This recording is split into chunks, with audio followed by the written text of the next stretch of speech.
So, young people. Young people, beautiful. Good evening. We love New Hampshire. Good evening. February 9th, we have to go out and vote. We got to do it. We have to bring it home, right? Got to bring it home. So we're getting down now to crunch time. You know, this is now crunch time, right? And we're having a lot of good signs, and New Hampshire's been so amazing. From day one, we've done great up here, from day one. And I was yesterday, thank you, honey. I love you too. Thank you. Thank you. And so important, honestly, we just have to bring it home. We have to have a mandate. We have to do well. We have to get big numbers. And we've got to send even the world a signal because we're together. We're unified. The people we have, this is a movement. I don't know if you've been reading, like Time Magazine, the cover of Time Magazine.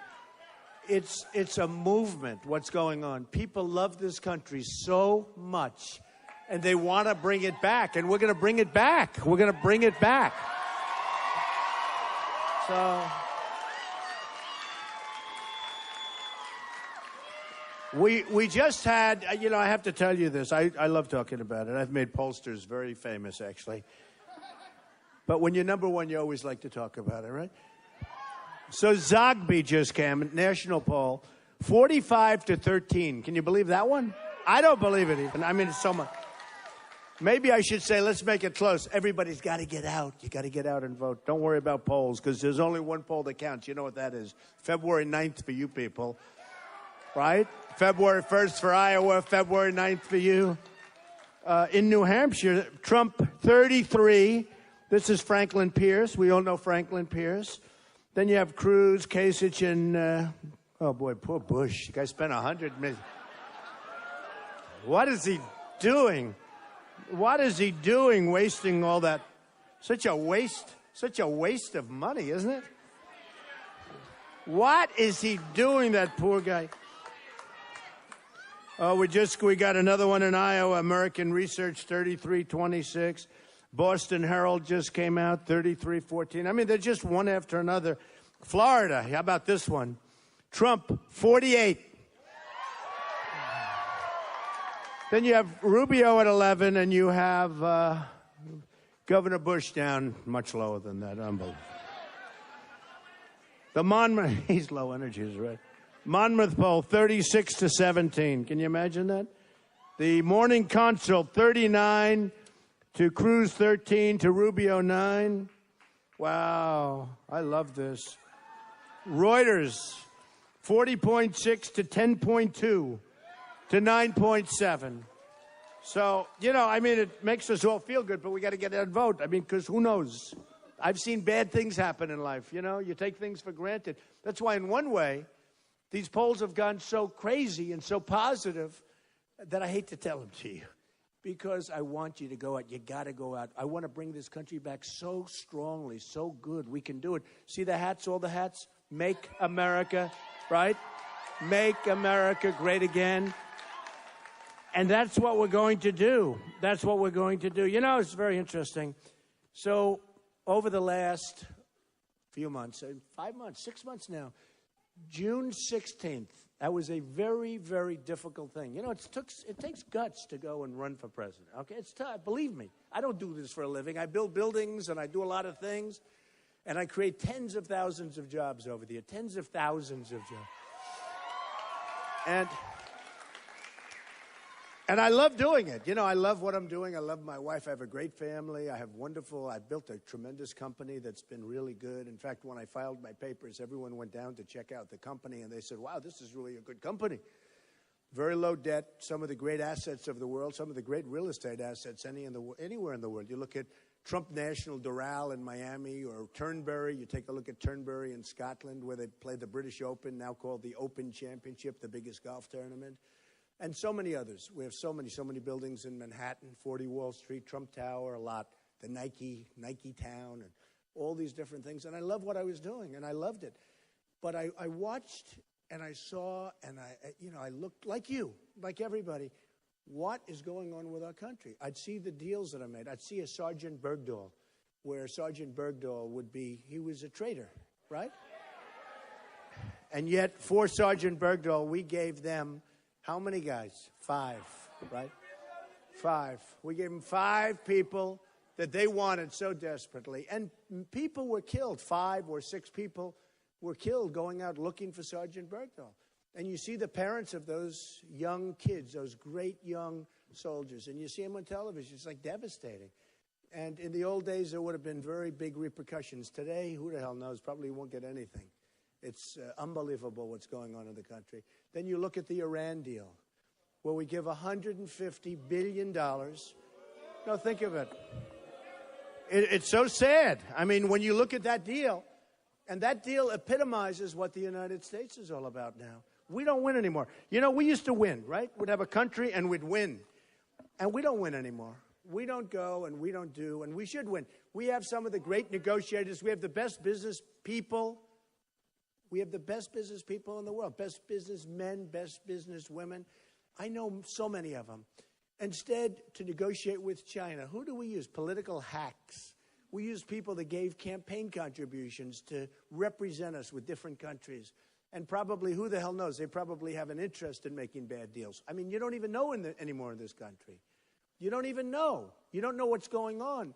And some of the deals are so bad that it's not that our people are that incompetent, believe me. There's dishonesty. You look at these people that are raising all of the money. I'm self-funding my campaign. I'm putting up all my own money.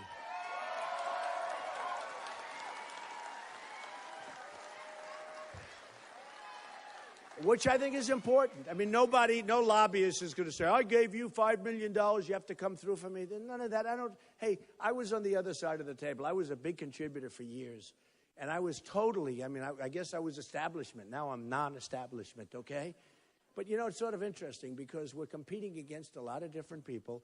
We started off with 17. Rapidly, they're disappearing, okay? Fortunately for all of you, I tell you. Because you don't want to know what I know, these people. But we have some very good people. I mean, I have to tell you, on stage I've gotten to know and I really like some of the people. I hate criticizing some of them, actually. But you look at what's going on where a guy like Bush raises $128 million and then he takes the ads about me, constant ads coming on about me, and my poll keeps going up and he keeps going down. Explain it. No, explain it. Low energy. We don't need low energy people. And I keep saying, you know, I'd never even talk. He's so low in the poll, I would never talk to him. But why would I talk about the guy? Except he takes so many ads about me. And he said today on television, I'm the only one that attacks Donald Trump. Oh, big deal. Big deal. He thinks he's going to get points. First, he attacks and loses. He doesn't win. But it's sort of an amazing thing. And, you know, my new battle is with a gentleman named Ted Cruz, because you got to speak the truth. You got to speak the truth. The Canadian, the man from Canada. Thank you. That was very helpful. I don't know. That's so succinct. That was very good, actually. He screams out, the Canadian. Yeah, that's right, the Canadian. He could run right now for Prime Minister of Canada. He'd have no problem. But he does have a problem. I mean, does anyone agree with me on this? Because it seems that, right? How do you, okay, so you have a constitution, you have very strong, you know, all your life, you're here, you have to be born in this country, He's born in Canada, on Canadian soil, and, I mean, come on. Then what happens is from Harvard, you know who I'm talking about, very talented lawyer, Lawrence Tribe, very top constitutional lawyer. He comes out, he says it's totally untested law. And then other lawyers come out and say, it's not untested. He can't do it. You can't do that if you're born in a different place. I mean, like John McCain was born on a military base outside of the United States. I fully understand that. To 2 parents, by the way, that were American citizens. Big difference.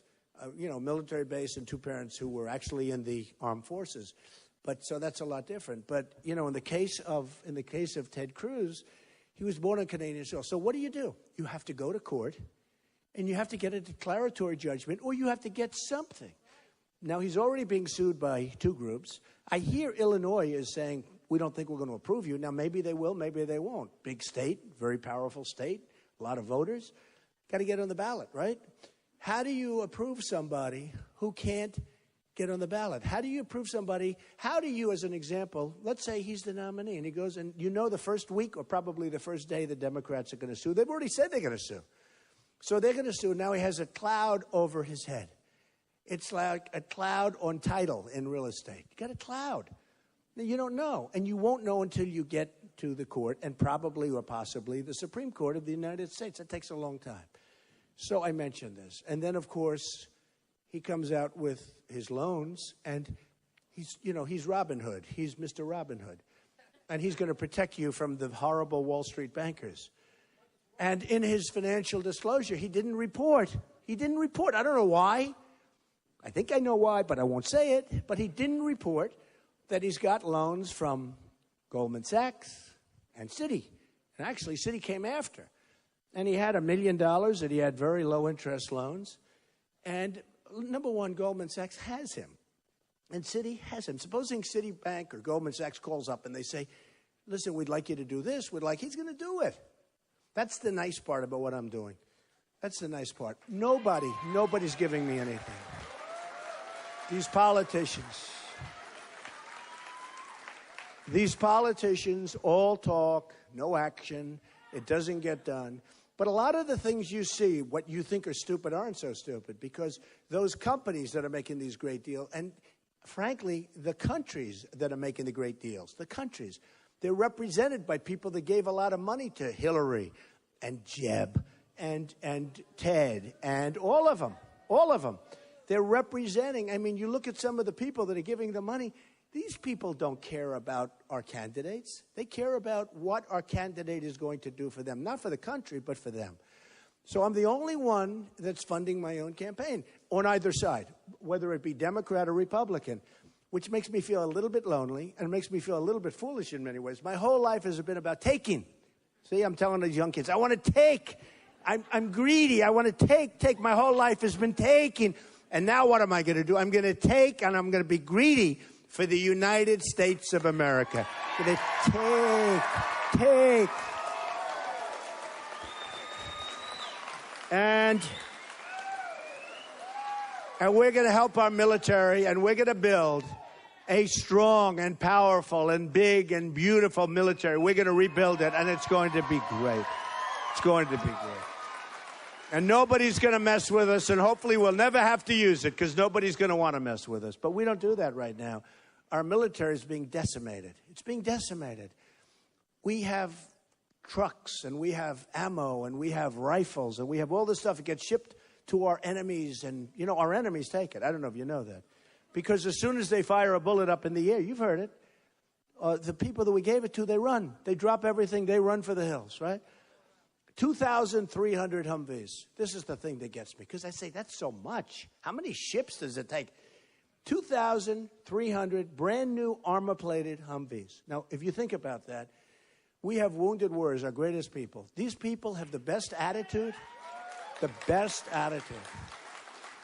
They lost their legs, or they lost their arms, or they lost both, or they lost worse.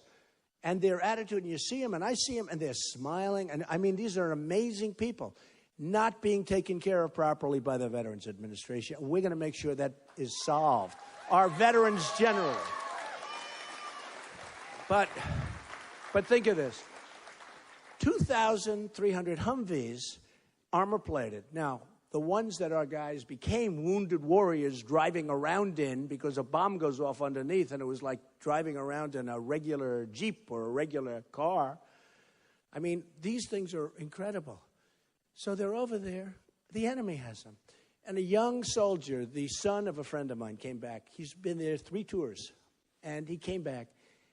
And he said, you know what's sad, Mr. Trump? The enemies have better equipment than we do. And it's our equipment. They take it. We give them to these people that we don't even know who the hell they are. People fighting for us, insurgents, all these people, they're fighting for us, right? They call them revolutionary this, and, all people, we think it's good. They have nice names. And what are we doing, folks? What are we doing? Why? Why are we so stupid? Why are we so incompetent? Why do we allow these things to happen? This is a young Obama. Well, it is. It is. Look, we shouldn't have gotten in. We shouldn't have gotten in, and I was against it, and you have to give credit for vision. We should have never been in Iraq. You know, think of it. So in 2003, 2004, Reuters, they wrote an article, Trump is totally opposed to the war. Now, a lot of people say temperament, temperament. I was going to say dummy Bush, but I refuse to say it. Bush, he said, I don't like his tone. Tone. They're cutting off people's heads all over the place, and he's worried about tone. They're cutting off Christians' heads in the Middle East. And we're worried about tone. But, they'll say, does he have the right temperament? I have a great temperament. I built this incredible company. Incredible. I have a great temperament. I have an unbelievable temperament. Somebody said the other day, he's angry. Nikki Haley, a wonderful woman. I've supported her. I support her. But in her speech, she was referring to me. She said that. She said, I'm angry. And they asked me at the last debate. Who won the last debate, by the way? But they asked me at the last debate that, Nikki said you were angry. And I never thought of it. But I said, you know what? I am angry. I'm angry about ISIS. We can't beat them. I'm angry about the border. I'm angry about the fact we're not putting up a wall. We will put up a wall, by the way. We'll put up a wall.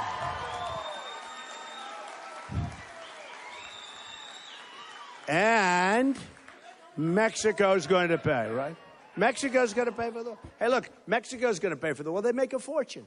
Look at the trade deficit that we have with Mexico. I'm not even talking about all the drugs that are pouring across the border. That's, that's in addition to. Look at the trade deficit that we have with Mexico. It's ridiculous, okay? So these politicians come up, they say, Donald, I understand the wall. Actually, Ted just came out a couple of days ago. My wife was watching. She said, darling, he just said he wants to build a wall. He never said that. I never heard him say it. Maybe he did. Did he ever say that? All of a sudden, these politicians are coming out. We will build a wall. Number one, they wouldn't know where to start. Number two, it'll never get built. And guys like Ted were for amnesty, and they're weak. Now, all of a sudden, they're trying to strengthen up. I will say this. When I announced that I was running, I brought up illegal immigration. Nobody ever talked about it. Now it's like a mainstay. And you have a tremendous problem up here. Of all the people you would think in New Hampshire, you wouldn't have this problem. But you have a tremendous amount of drugs pouring in. Is that right? I get more questions. When I come to New Hampshire, you just don't see it that way. You could see some areas maybe where you would think it, but not in New Hampshire. And yet the question I get just about number one when I come up to New Hampshire are the drugs that are pouring in. It's incredible. I don't know why. I don't know what it is. But they're coming across the southern border, and we're going to stop it. We're going to stop it. And we're going to try. We're going to try and help the young people and the old people and the middle-aged people and everybody that got addicted because they're addicted, and we can get them off it. It's tough, though. It's tough. What's much easier if we can just stop it where they don't start, and we can talk to people and talk to the kids and say, don't do it. Don't do it. You'll be hooked, and you'll destroy yourselves. Don't do it. Because, it's easy not to do it. It's easy not to do it if you never start, right? It's easy. There's nothing. I mean, if you offered me that stuff, I'd say, forget it. Who wants it? But if you're addicted to it, it's a very tough thing. I've known some very tough, very smart people. You get addicted to it, it's a very tough thing. So we're going to clog that up. We're going to stop it. We're going to help the people that have the problem and try and get them off it. And we can do that. And it's hard. It's hard. But we're going to do that. But what really is easy is to convince everybody, don't take it. And what's really the best is don't make it available. Right now it's so damn available, people take it. So we're not going to make it available, and you know where it comes from. So Cruz has a lot of problems, I think, and we'll see. But, the last poll that just came out, it's like amazing. In Iowa, I went way up, he went way down. He's falling, he's nervous, he's concerned, and he should be, It was interesting. A magazine, which is a failing magazine, National Review, you probably, not too, terrible. But they did something that was, I think, quite stupid. They came out, one guy came up asking me for money. He's got some deal, he wants money. Another one wants me to be on his radio show, and I couldn't do it. I just couldn't do it, his show. Glenn Beck calling, be on my show, be on my show. Guy, every time I see him, he's a weird guy. He's always crying. He's a weird dude. His show's failing, by the way, so is his deal. So he gets fired. He gets fired from Fox. And you know what? I'm not blaming him, really, because he gets fired from Fox, has a show, starts, everyone thought it was going to be good. It looks like it's a bomb, okay? But that's okay. He wants me to be on the show. I would have done it, actually. But I couldn't because of time and everything else. And then, you know, you go to number one, and then your people start thinking, this is true with everybody. Your people start thinking how great we are. No good. I don't think how great I am. But people maybe, they say, and they make it a little bit harder for him. All of a sudden, he starts blasting me. Then once he blasts, I don't want to go on a show anymore, right? So he blasts. If I would have done a show, I'd have no problem. But because I didn't do a show, he writes a little article. So you got all these different people, 22 people. And a guy wrote something. Should I read it real quick? Quickly. I'm going to read it, all right? Doug Eibendahl. And I thought it was amazing. He wrote it very negative to the National Review. Again, National Review is a magazine that I think is going to be out of business very soon. It's doing so badly. I don't think it's got any influence anymore. They got a little publicity, but I think it was better for me. Here's what he writes. So clueless is the gang of 22, these are the writers, they can't even see how they've stumbled right into the narrative Trump's been communicating so successfully for months. I have been communicating. We have definitely been communicating, right? Just like the elected officials from both parties, the gang of 22 has been great at complaining about stuff year after year after year.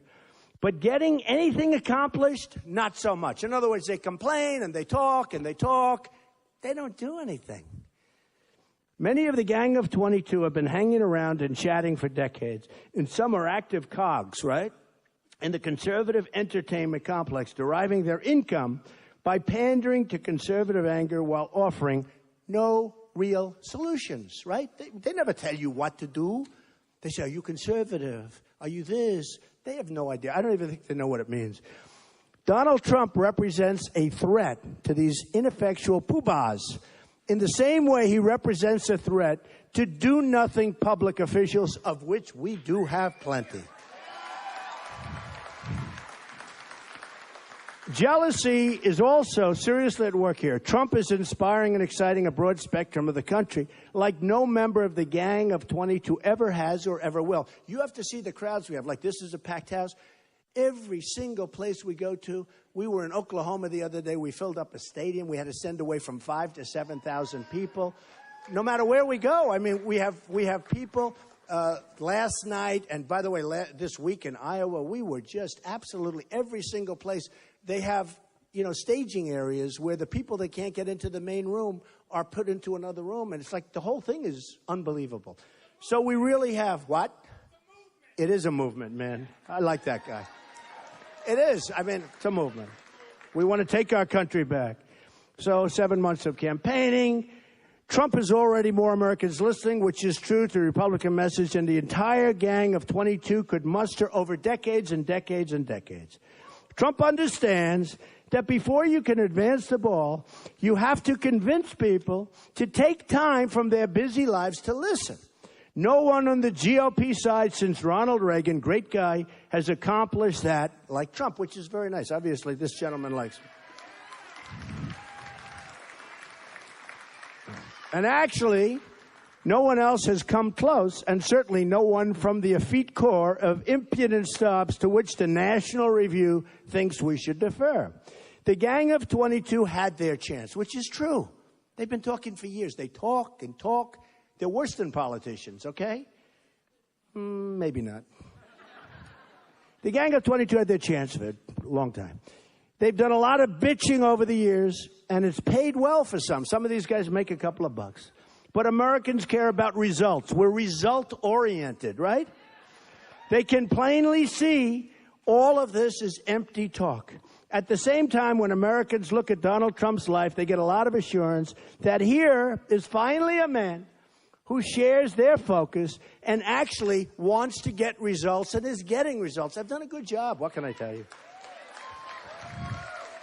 Built a great business, many great selling books, including The Art of the Deal, which is just about, I guess it should be the #1 best-selling business book of all time. The Apprentice was this tremendous success. They wanted to sign me up for a long time. I said I couldn't do it because I'm running for president, along with other things. And Trump returns the respect by recognizing regular, hardworking Americans are a lot smarter than any of their ideological eunuchs in all their pontificating glory. So, just to finish, isn't it true, though? This guy writes so beautiful. I love what he's writing, maybe because it's a positive. If it was a negative, I don't think I'd. What voters are looking for this year is competence and accomplishment. They really are. We're looking for competence, right? We want smart. We want to be the smart people again, not the dummies that we've been for years with the Iran deal and all of these horrible deals. Our trade deals with China. Donald Trump has an actual record of delivering both in spades. The Gang of 22 is right to be terrified. A president who could get things done would expose them as the irrelevant creatures they truly are. It can't happen fast enough. I thought that was really, right?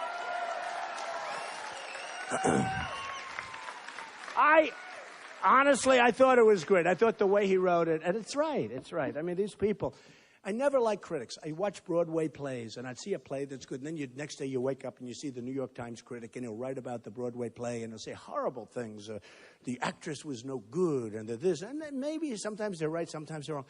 But I always say they can't do it themselves, you know. I like being a critic only, like I'm being a critic, a big critic of Obama. He's done a terrible job. But we're going to fix things. We're not going to just criticize. We want to fix it, and we want to be... You want me to fire him?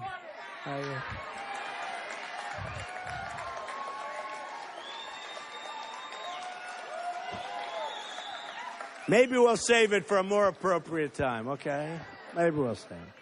But you know what? We will. I'll tell you what. We're going to make you so proud. We're going to make you so happy with what's going on. We are going to make you so happy. But I thought that article was amazing because here you have people that really criticize. We have to get critics, but we have to get critics that know how to fix things. So when I started on June 16th coming down that escalator, remember the famous escalator ride? It did take courage. And I looked downstairs, and it looked like the Academy Awards. There were so many cameras. Look at all of them back there even tonight. Look, all of these guys. And there were so many cameras downstairs. You've never seen anything like it. And I said, boy, I said to my wife, come on, let's do it. And I took a deep breath. I got on the escalator. I wrote it down, and I started talking about illegal immigration, a lot of things. Took a lot of heat for a couple of weeks, and then people started saying, he's right. He's right.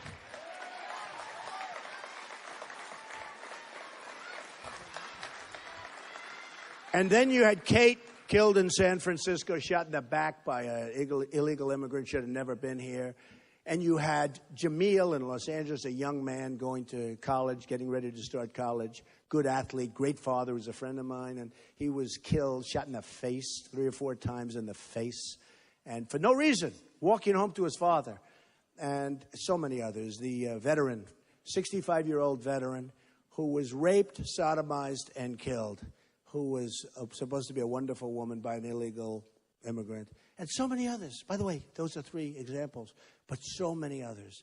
And they also look at the economics of it, what's happening economically.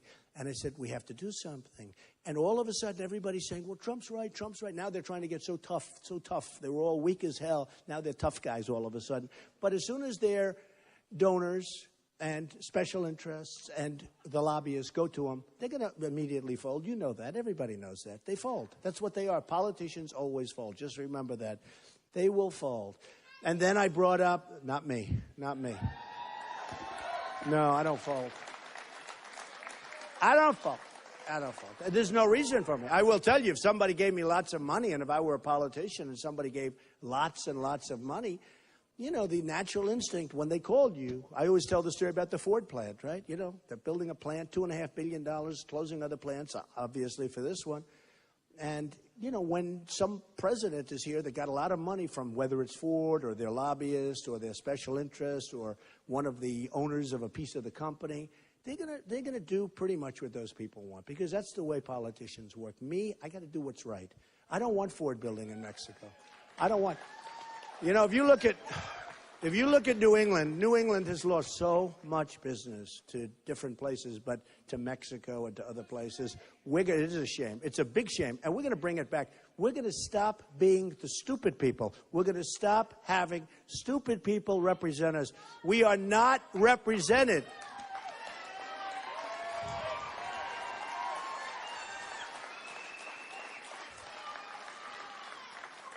We are not represented by people that are looking out for our interests, or they have other problems, and who knows what those problems are. And personally, I don't care. It's going to end.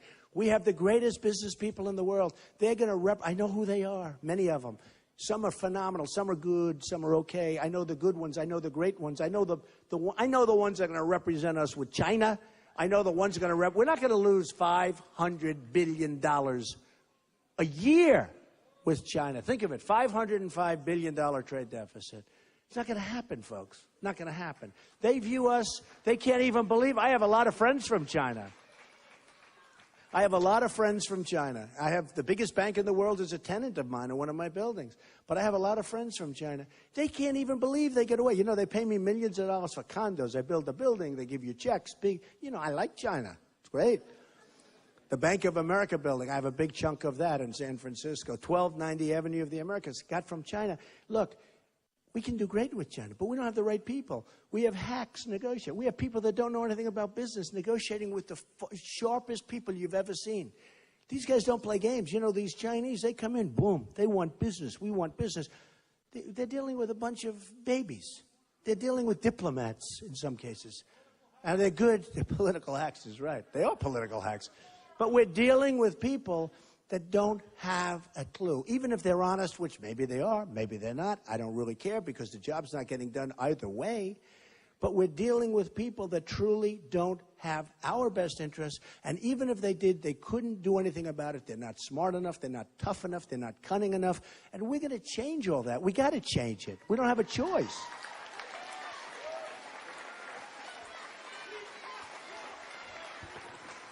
I mean, you look at Mexico. You've lost a lot to Mexico. New Hampshire's lost a lot to Mexico, right? For what? For what? Some treaty that everyone says, oh, isn't it wonderful? What the hell are we getting out of it? You lost, I see where they're converting factories into apartments, but, you know, sometimes those factories, you know, you can only have so many apartments. You still need jobs, right? It's wonderful. You build senior citizen, you build this, you build that. You got plenty empty. These jobs have gone to Mexico. They've gone to other places. We're going to bring those jobs back, folks. We're bringing them back. We're going to bring them back.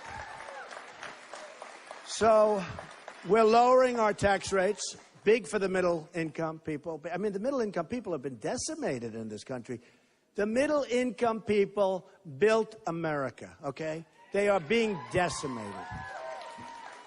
Between them and our veterans, there are two groups that are treated so badly. So I'm lowering the tax rates big. I'm lowering them for business because business is leaving. You know, you have corporate inversions where businesses are leaving the United States. Pfizer, right. Pfizer's leaving the United States. Massive company, big. Okay, I won't say it. Shout that out once more. Go. See? I didn't say it. Do they make Viagra? Is it Pfizer? Oh, that's funny. This guy's a comedian. I didn't say it. I didn't say it. See, if I said that, it would be a headline tomorrow. Isn't that terrible? Isn't that terrible? Unbelievable. That was very good, though. I did. I wanted you to speak. You know, it's called freedom of speech, right? Right. We had a gift. Only in New Hampshire can this happen. Only. Very good. Go ahead. Shout it out. Shout it out. Tell me. What did you? Oh, that's right. Oh, that's right. You know he's right. I have to admonish you because otherwise I'll be criticized by the press. You are hereby admonished, okay? It's funny. I have some good fans over here. That's right. No, that's right. I took a lot of heat when I was up here and somebody made some statements that were a little bit rough about somebody, about our president. And I said, I wonder if our president would come to my defense. The answer was no. But I didn't, you know, the guy made a statement. He just made a statement. I went on to the next one, and the press said, why didn't you admonish him? So from now on, the person that made the statement, so from now on, when somebody says something like you just said, I have to say you're admonished, okay? I'll say, you're admonished, but we still love you, right? It's very funny, actually.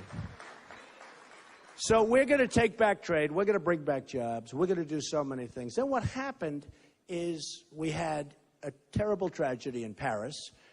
While Paris isn't here, it's representing something. They are totally against, as you know, having guns in Paris. It's got probably the strictest gun laws anywhere in the world, they say. So who knows? But they were very strict. Paris and France, very strict. So that means that the good people, the law-abiding people, cannot have guns. But the bad guys, you can have as many guns as you can carry into the country. Okay? No, but who's going to check you? Who's going to be able to fight? So these animals walked in and they just shot 130 people. And somebody said to me, and many are injured so badly that they're going to die and they're going to lead, rough lives. Badly, badly injured. But 130 people killed. And if we would have had guns on the other side of the aisle, if we would have had somebody like this guy, the Mr. Viagra over here, if we would have had guns, if he would have had a gun strapped to his ankle or his waist, and if you and a few of you would have had a few guns, it would have been a whole different story, folks. Would have been a whole different story.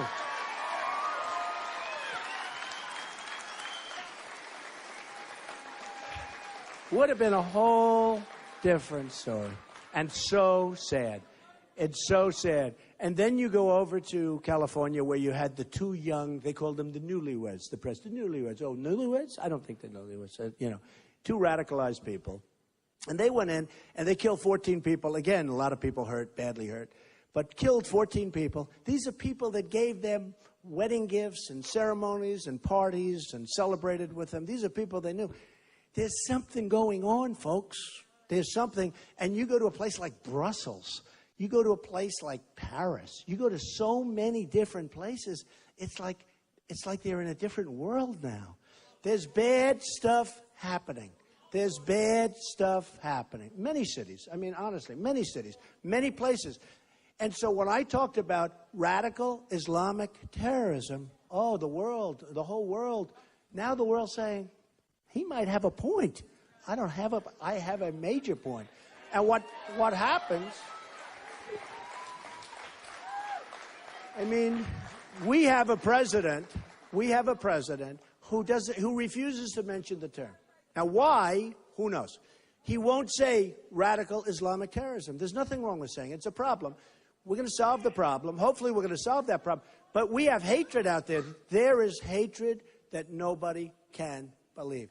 We're going to solve the problem. And you have to know the problem. You have to have somebody that will say, yeah, we do have a problem here. He won't say it. I don't understand. Does anybody know why he won't say it? Does anybody know why?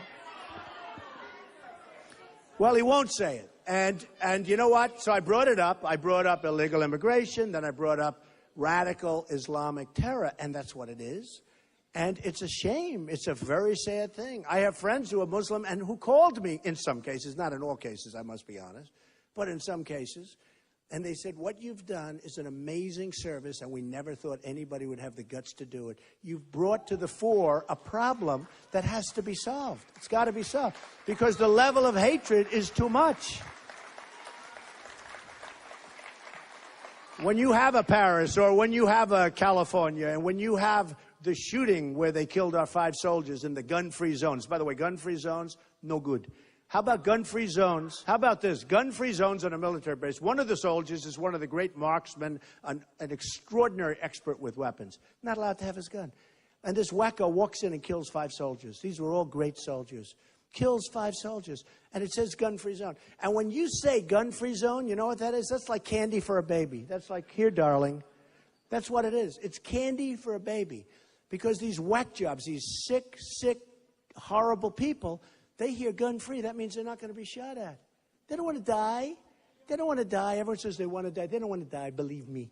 Okay? They don't want to die. So what I'm saying is we've got to change our ways. We've got to be vigilant. We've got to be smart. And if we're not going to end up having a country anymore. We're just going to have one big mess. And take a look at what's happening in Europe. Europe's got problems. I mean, people are talking... Literally, people are talking about revolution. You look at what's going on in Germany, where you have millions of people pouring in, and they're not assimilating. And I don't know if they are going to assimilate. And they want Sharia law. Well, you tell the Germans that they want Sharia law. That's not so well with the Germans. And what Angela Merkel, what she's doing, nobody understands what's going on over there. What's going on? But you look at what's going with the migration. And then we have President Obama wants to take it. He said 10,000. It's thousands and thousands. It's not 10,000. In fact, at the debate, the Democrat debate, they brought up 65,000, right? But then he says 10. It's 10. It's just a little bit. This could be the great Trojan horse of all time. We cannot allow it to happen. These people are coming. We don't know where they are from. They have no papers. They have no one. I've been watching law experts. I spoke to a couple. There is no way you can tell where they're coming from. They're young. They're strong. You look at that migration line. You see so many young, strong men. You say, why aren't they back fighting for their country? What's going on here? And you know, if you look at Germany on New Year's Eve, did you see all the crime and the rape and the problems? I mean, it was all over the world. What are we doing, folks? What are we doing? So I say this. I like the idea. You build a safe zone in Syria. We put up some money. We have to get the Gulf states. They have so much money. So much money. We have to get the Gulf states put up money. We can even lead it. But I don't want to put up the money. We don't have any money. We owe $19 trillion. We don't have any money. We're always putting up money. We'll get other people to put up money. We'll get other people to put up money. We'll put something up. Because you know what? From a human standpoint, it's a terrible thing. You look at that migration. It's a terrible thing. But we can't take a chance. Somebody said, well, it could be 10%, it could be 24%, maybe it's only 7%. Can you imagine? Supposing we take in 50 or 60 or 70,000 people, and you're talking about 7% or 10%. That's 7,000 people. Look what 2 people did in California. Look what 2 people did. So we can't do this anymore. We have to run our country tough and smart, and we have to run it with heart. We have to save Social Security. We have to do a lot of things. But we're going to save Medicare. We're going to save Social Security. We're going to do a lot of things. We're going to do a lot of things. But we need leadership. We don't have a leader right now. We don't have, and we haven't had for a long time, frankly. And you know what? And we have President Trump. I love this guy. He's a friendly crowd tonight. I'll tell you what. He's a friendly crowd. Well, I can tell you one thing. We're going to be out there, and some of it, like, for instance, drugs with Medicare, they don't bid them out. They don't bid them. They pay, like, this wholesale incredible number. Hundreds of, they say, like, 300 billion could be saved if we bid them out. We don't do it. Why? Because of the drug companies, folks. You take a look at the drug companies. Take a look at Johnson & Johnson. Take a look at Pfizer. They're leaving us, and we're still not doing anything. Hey, we're leaving. By the way, don't dare negotiate drugs, right? Excuse me? Excuse me? But we have so many instances like that. That's one instance. Hundreds of billions of dollars. We don't bid it out. We bid it out in Trump, but we don't bid it out with politicians because they don't even know what it means to bid out. And you know, so many things have happened. Over the last week, Sarah Palin endorsed me, who is a wonderful woman. Wonderful woman. And Willie endorsed us. Willie is what a great guy. Duck Dynasty. He was great. What a good guy. And he's a friend of my son, Don, and he's a great guy. And Sarah Palin, though, came out, and everyone thought she was going to endorse Cruz. And she endorsed him for Texas. And she likes Trump better. She likes what we're doing. I mean, it's an amazing thing. And she came out, and she was terrific. And she's just a very, very fine woman and a loyal woman. And she's smart. And I love that she did it. I love that she did it. One other thing I'll talk to you about. You know, so you see some of these foolish people that, you know, write, and they talk about, Donald Trump is in favor of eminent domain. You know what eminent domain? Most people don't even know. They think it's a wonderful commercial. Eminent domain. All these people. Well, eminent domain it's a taking. It's a taking. But it's not a taking where you don't get money. It's a taking where you make a fortune. If they take your property for a road or a highway, they pay you a fortune. They don't say that. They leave little things like this out of the ads, because Ted did an ad, and I think Jeb did an ad, and a couple of other people did an ad, and it was amazing. One group comes into my office. They're a conservative think tank. And they come in, and they asked me for $1 million. Remember the story? They said, could you contribute $1 million? I said, $1 million? I don't even know who you are. Who are you? What do you do? You know, you can be rich, but you don't want to be stupid, right? All of a sudden, they start hitting me with eminent domain ads. And I'm saying, do people even know what eminent domain is? So eminent domain is where you take the land and you pay the people that have the land. So you can build little things like highways and roads to your towns and schools and hospitals and, by the way, pipelines. And you know, the one thing that's sort of funny about eminent domain, because they attacked me recently with an ad, Donald Trump is in favor of eminent domain and loves eminent. I don't love eminent domain. But you wouldn't have a country. You wouldn't have any roads. You wouldn't have any railroad tracks. You wouldn't have anything. But it was sort of funny because I looked at eminent domain, and they're all these conservatives are for the Keystone Pipeline. And so am I. I like it. I like the Keystone Pipeline. I'd make a different deal. No, but wait. The politicians are for it. The conservatives and Republicans generally are for it. A lot of the Democrats are for it. What do we have to lose? It's thousands and thousands of jobs. They're putting something under the ground. Who the hell cares? Frankly, it's more fuel. We never want to be under the guise of OPEC again. We never want to be under that cloud. So it's fine. But you wouldn't have 10 feet of that pipeline if it weren't for eminent domain. Because that pipeline goes from Canada, the birthplace of Ted Cruz. He was born there, and now he goes all the way to Texas. Maybe he has a conflict of interest. That's interesting. Because it actually goes from Canada. That's interesting. Hey. Goes from Canada to Texas, where he's a senator. I don't know. Is there something going on there? So, anyway. But it goes from Canada to Texas. Now, during that, you're going through the backyards of farms. You're going through the front yard of a house. You're going through different places. They have a whole section on eminent domain. What it means, how we're going to use it judiciously. You couldn't have a pipeline. You couldn't have a road. You couldn't have highway. You couldn't have anything. And I'm being attacked by about eminent domain. Give me a break. You understand how stupid it is, how crazy it is. It's been such an interesting journey. It's been a journey where, and I tell this to people, just like this group tonight, no matter where I go, whether I go to Texas, whether I go to Los Angeles, no matter where I go, Florida came out 48% for Trump. I mean, no matter where I go, the people have the same, almost identical spirit. It's incredible. They ask me, what's the difference between New Hampshire, people that are in New Hampshire and live here, and people in other places? I say, I want to tell you, these are all amazing people. They want what's good for the country. They want strong services. They want a strong military. They want their veterans taken care of. I want my veterans taken care of. They want to have borders. We want borders. We want to have a country. Without borders, you don't have a country. We want to terminate Obamacare and come out with something that's so much better. So much better.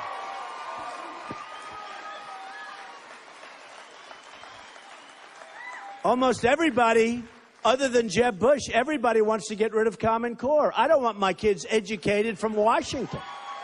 Costs a fortune. You know, in the world of education, we are ranked number 28 in the world. We have third world countries that do better than us in education. Third world countries, right? We're ranked number 28, and yet in terms of per pupil cost, we're number one by a factor like you wouldn't even believe. So far ahead of everybody else. So we spend the most, and we get the least. And it's Common Core. A lot of it comes out of Washington, where you have bureaucrats making $250, $350. You make a lot of money. And some of them do care, but a lot of them don't care about the kids. They don't care about your kids in New Hampshire. They just want to make their money. We want to bring it. I've seen it local where the parents are involved. Even when their kids graduate from school and they go into, the parents stay involved. They're in love with the place. They do so good. It's love. It's not money. It's love. Most of them don't even get paid. They want to do it. And we can make our educational system so good. But we spend the most and we're at the bottom of the pack. I mean, think of it. It's terrible. It's terrible. And, you know, I bring this up, and I'll make this sort of a last point because I think it's sort of cool, frankly. So the campaign goes on, and I start focusing very much on ISIS and on all of these different things. And then CNN did some polls, and so did others, where Trump is number one with ISIS by far, number one with security, number one with the military, number one with the economy. That was an easy one. That you'd expect. But number one with all these other things. And I think a lot of that led because I'm so strong on the border, because we want protection for our people, and I'm very strong on the border. But you look at all of these different things, and what I sort of love, the campaign. I've spent less money than anybody else, practically. Essentially, almost no ads until recently. And and the only reason recently, I wasn't going to do anything. But I feel guilty. I do. When you see a schlub like Bush spending $100 million, 100, and then he brings his mother, who's a very nice woman, by the way, but he brings his mother out, and I say, Jeb, your mother's not going to help you negotiate with China. She's not going to help. She can't help. And she's not going to help you with ISIS, Jeb. But think of it. Here's a guy has probably by now spent $100 million. And he's going down. And I've spent nothing, and I'm in number one place. Wouldn't it be, by far, by a lot. But think of this. This isn't even meant to be insulting. Wouldn't it be nice if we had a country where we spent less and had great results instead of spending most and having the worst results, right? Wouldn't that be nice? Wouldn't that be nice? And we're going to have it. Now, here's the thing. And I end usually by saying this or something like this, but our whole theme is make America great again, right? But the problem is we don't win. We lost on the Iran deal. We lose on everything. We lose on everything. We can't even beat ISIS. Can you imagine General Douglas MacArthur? Boom. Can you imagine General George Patton? You know, he was so rough, people didn't even like to look him in the eye. General George Patton. Can you imagine him? I watch these generals on talk shows. They're on talk shows talking about what do you think of ISIS? One of the generals who just retired, he was on one of the shows, and they said, what do you think of ISIS? Oh, they're tough. There's like 30,000 people in ISIS. They're tough.